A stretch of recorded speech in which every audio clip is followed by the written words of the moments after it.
¿Por qué llevamos una máscara? Porque nuestro ego nos hace creer que usando esta variedad de comportamientos, no sentiremos el dolor generado por la herida activada. Creemos además que los demás no verán nuestra herida. Podemos compararlo con el hecho de disimular una herida física con una venda o tomando una pastilla para no sentir dolor. Fingimos que no sucede nada. El dolor físico es el reflejo de un dolor psicológico y sirve para atraer nuestra atención hacia la verdadera causa del mal. Curar una herida del alma es igual que curar una herida física. Por ejemplo, si para una persona es fácil encontrar el mensaje que va unido a un malestar físico, esto significa que ha pasado por varios niveles de aprendizaje. Al principio es inconsciente y depende por completo de la ayuda externa, medicamentos, terapias. Después se hace consciente de que hay un mensaje más allá del dolor físico y a la vez que toma algún medicamento o que busca ayuda para encontrar alivio, intenta descodificar el mensaje. Poco a poco y cada vez más rápidamente descubre el mensaje y termina por no necesitar más ayuda externa. ¿Cómo se activa una herida? De 3 maneras distintas. Estas son: 1. Te afecta la actitud o el comportamiento que alguien tiene contigo. 2. Te sientes culpable, tienes miedo de herir a alguien o de activar una de sus heridas, con lo que dices o haces o con lo que planeas decir o hacer. 3. Sufres por lo que te haces o por cómo eres contigo mismo. Cada día pasamos de una herida a otra según las circunstancias.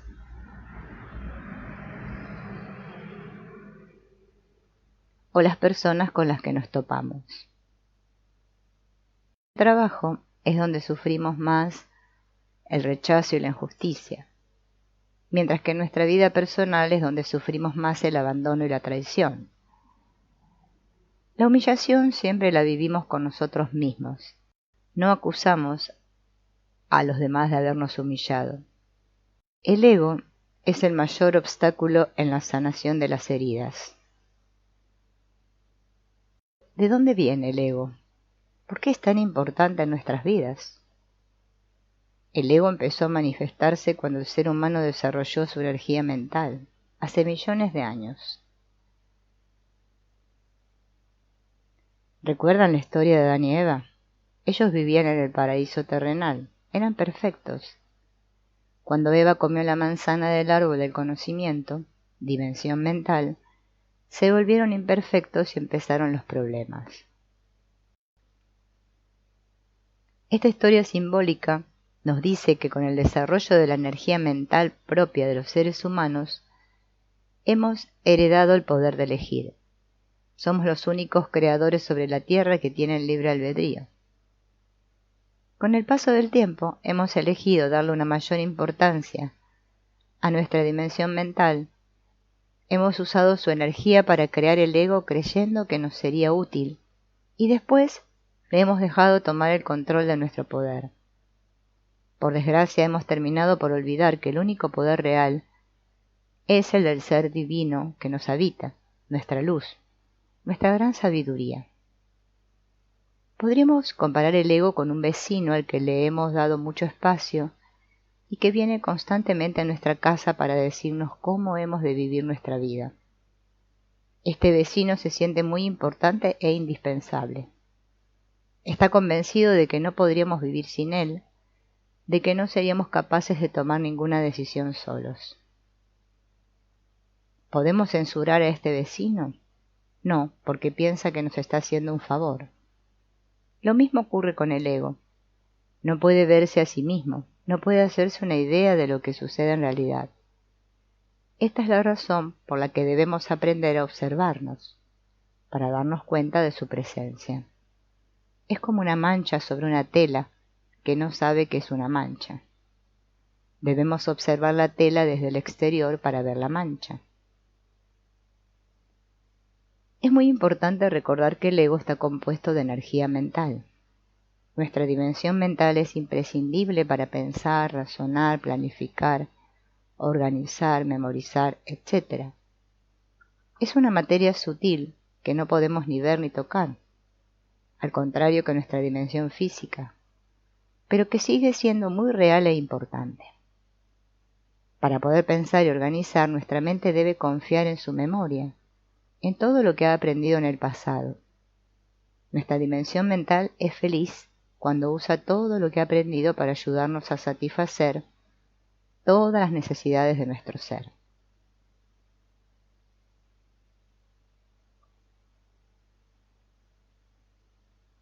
¿Por qué hablamos del ego? Porque es muy importante ser conscientes cada vez que alguna de nuestras heridas se active y nos haga reaccionar, pues cada reacción es provocada por una herida activada y esto siempre es la prueba de la influencia del ego. Cuando te das cuenta de que el ego ha tomado el control, te haces consciente de que llevas una máscara asociada a tus heridas. El ego es una creación totalmente humana. Se alimenta de nuestra energía mental para sobrevivir. Solo se fía de aquello que aprendió en el pasado. Por ejemplo, si piensa que una situación es peligrosa, porque así la vivió en el pasado, seguirá considerándola peligrosa para siempre. Es decir, mientras sigamos dejando que actúe. El ego busca constantemente paralizar el progreso de las cosas, rechazando el cambio sea como sea. Una de sus especialidades es el sufrimiento. El ego sufre por culpa de sus deseos no satisfechos y también por miedo a que se cumplan. El ego no puede vivir en la realidad porque lo compara todo con el mundo que se ha creado. Está seguro de que su mundo inventado es el verdadero. Como es creado con materia mental, el ego puede ser considerado como una excrescencia mental. Ya conoces las excrescencias del cuerpo físico, verrugas, quistes, tumores, etc. Están hechas de material físico pero no son naturales. Parasitan el cuerpo y usan su energía para tomar forma y existir. El ego, siendo parecido, causa más destrozos, ya que tiene su propia voluntad de vivir y sobrevivir. Experimenta un miedo constante a morir, a desaparecer, como si supiese que en realidad es efímero e irreal como todo. Al mismo tiempo es inconsciente de este hecho y por eso busca convencerse de su propia existencia.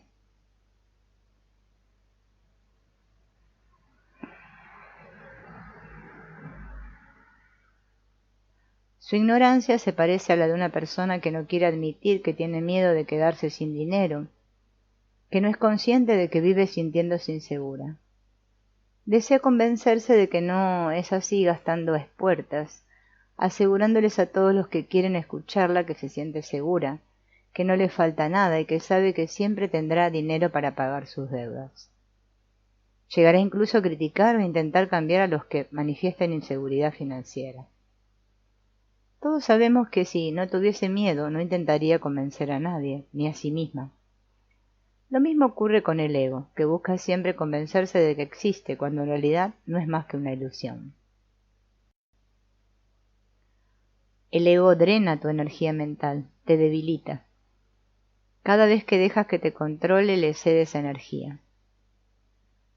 Cuando experimentas miedos y emociones que son manifestaciones del ego, seguramente te habrás dado cuenta de que al final del día estás cansado.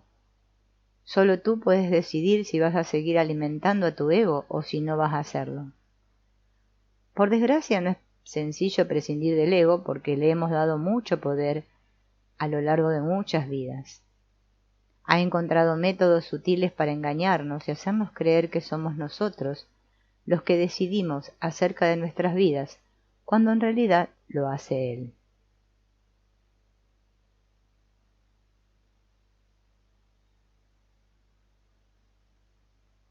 ¿Por qué nos resulta tan difícil volver a gestionar nuestras vidas y evitar que el ego nos controle?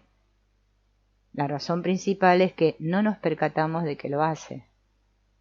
Somos conscientes entre un 5 y un 10% de lo que nos ocurre. Esto quiere decir que apenas notamos todas las veces que nuestros centenares de creencias dirigen nuestras vidas.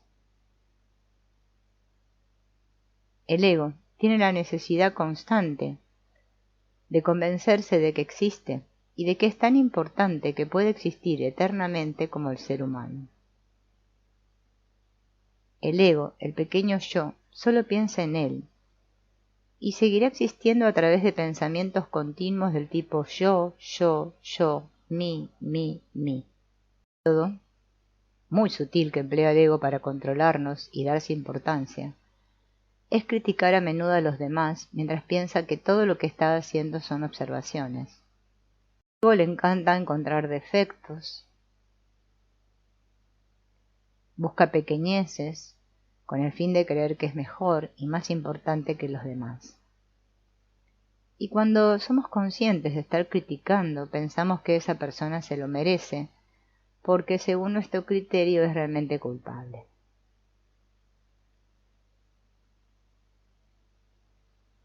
Si de verdad quieres disminuir y sanar poco a poco tus heridas, es importante que tomes conciencia del enorme poder e influencia que tiene el ego en tu vida. Una vez que aceptamos que toda manifestación del ego indica que una de nuestras heridas se ha activado, es importante que seamos conscientes de la presencia de dicha herida. El ego también se manifiesta con palabras o pensamientos, con expresiones como tener que o en condicional, yo debería, me gustaría, sería agradable, etc. ¿Por qué? Porque estas expresiones muestran el miedo si está oculto. Al limitarnos así, el ego nos convence una y otra vez de que escuchemos sus miedos.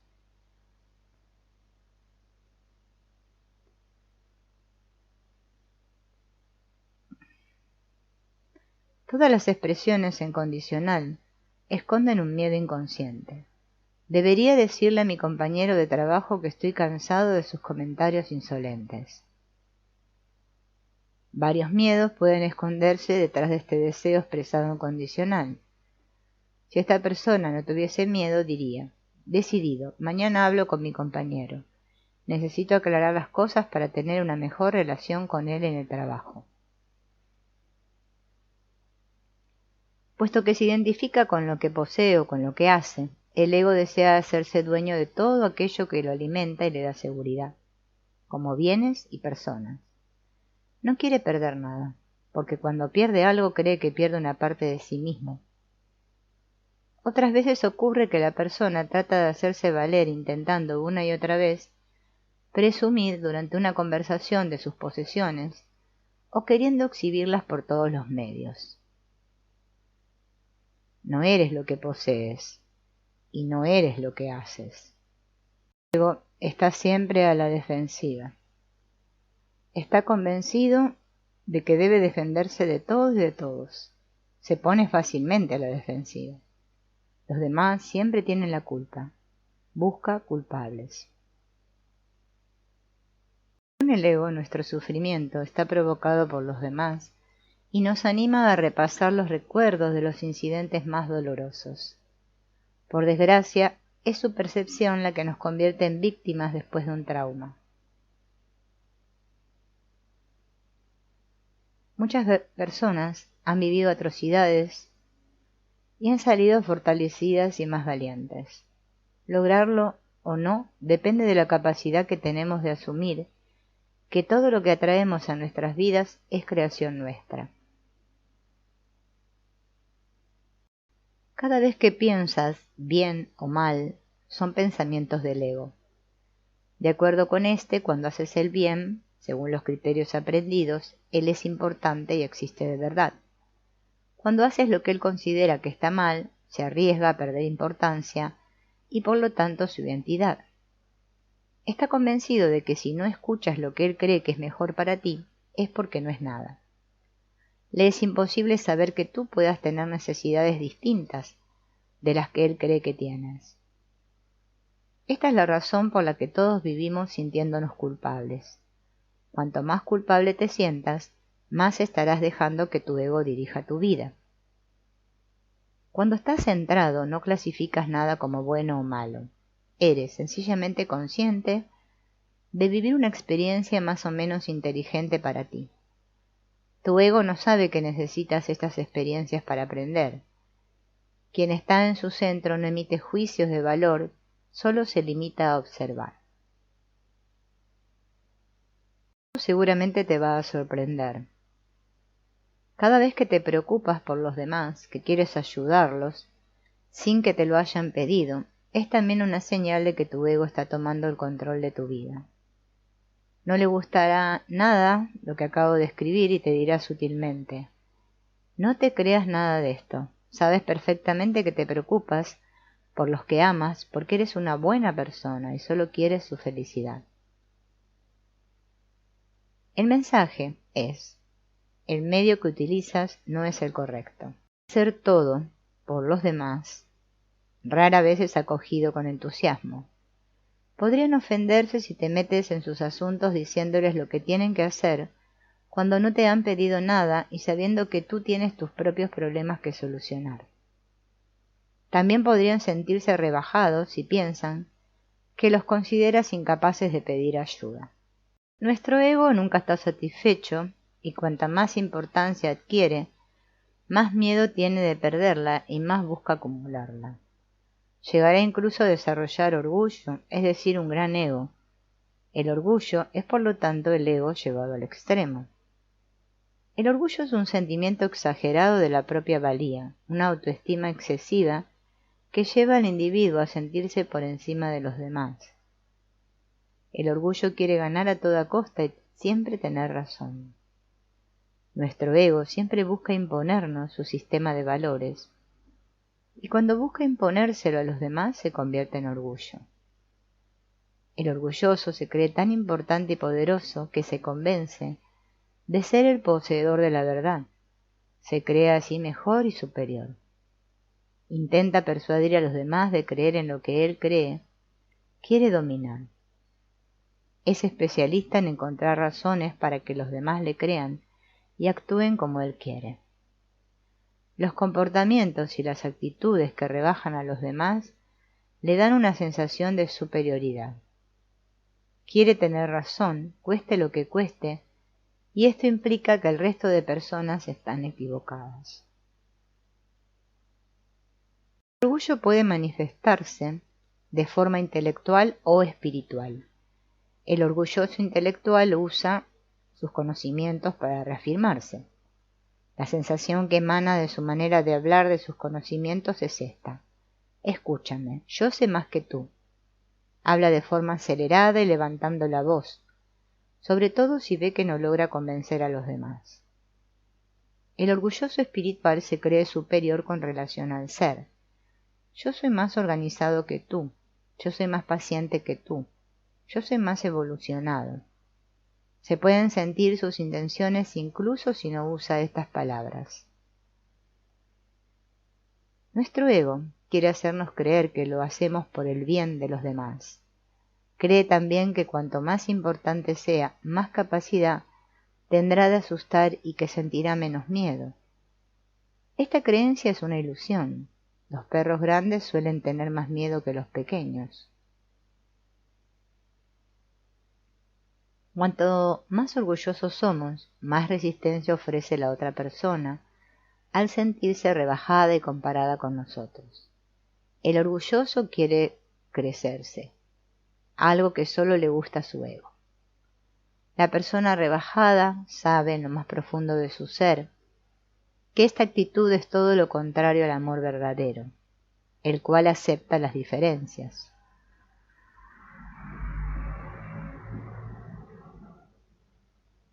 La conducta del orgulloso esconde un gran miedo al rechazo, a no ser amado. Además, tener una conducta orgullosa indica una gran falta de confianza en sí mismo. Por eso, aquel que la exhibe busca compararse para quedar por encima de los demás. Su falta de autoestima hace que sea incapaz de confiar en sí mismo, de felicitarse, en definitiva, de amarse. De ahí viene su necesidad de buscar en el exterior, es decir, de buscar el amor y la aprobación de los demás para ser feliz. Tener un comportamiento orgulloso también es buscar la perfección de una manera idealista. Ser idealista es lo opuesto a ser realista. Así que si te ves como una persona raramente satisfecha, que tiene que volver a empezarlo todo de nuevo y que debe examinar lo que hace para asegurarse de que todo está perfecto, tu ego es el que tiene miedo de ser rechazado. Desgraciadamente para el ego es imposible saber que la perfección solo existe en el mundo espiritual y no en el mundo real, ya que ni siquiera es consciente de que el mundo espiritual existe. El peligro de ser demasiado idealista es compararse para quedar por debajo de los demás o rechazar un cumplido. Tu ego hará todo lo posible por hacerte creer que confesando que eres inferior eres humilde. Se trata de otra estrategia que utiliza el ego para tener ventaja. Si eres del tipo de persona que se somete con facilidad, que no se atreve a reclamar su lugar y que piensa que son los demás los orgullosos, te recomiendo que mires más allá. A menudo quien se somete y se deja dominar por otros reprime su orgullo. Lo vive en su interior y no deja salir nada al exterior, mientras dice para sus adentros: no cambiará nada si yo lucho contra él. No comprende nada. Yo no diré nada, pero yo sé que tengo razón. Me las apañaré para hacer lo que yo quiero de todos modos. Ningún cambio será posible mientras no seas consciente de aquello que quieres transformar.